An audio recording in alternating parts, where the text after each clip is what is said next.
Nanatiling malamig ang ilang senador sa tax reform bill sa kabila ng pabirong banta ng Pangulo nitong SONA. Muling ikinumpira ng isang senador ang epekto ng panukala sa mga mahihirap at sa middle class at isa dyan ang anyay dehado. Saksi si Jam Cesante. Ano bang gusto ninyong gawin? Magluhod ako niyan?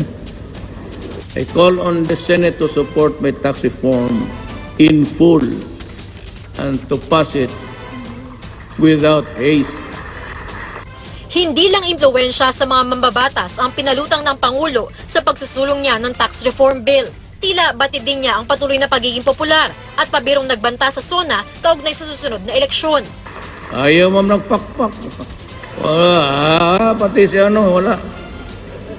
They are not clapping, so maybe si Angara ayaw rin mag-clap. Bantay ka lang sa eleksyon, tignan mo.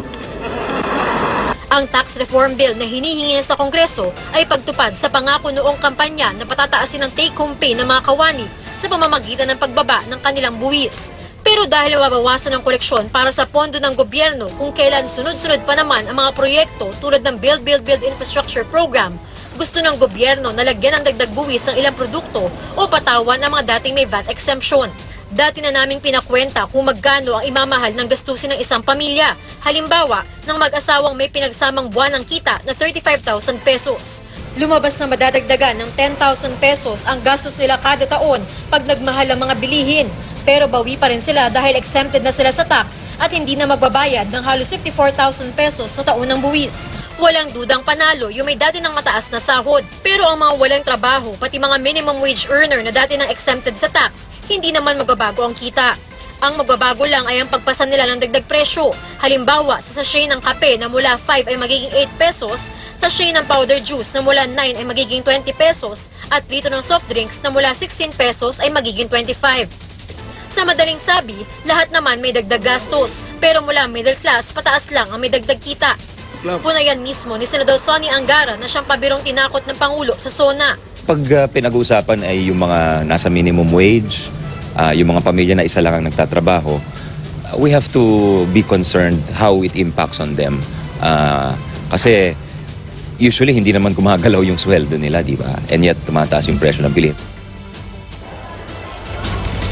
Pero ito ang hindi pa nasama sa kwenta ng gastusin na nasa middle class, yung hindi direktang pagmahal ng bilihin kapag naapektuhan ito ng dagdag excise tax naman sa langis na isinusulong din ng gobyerno.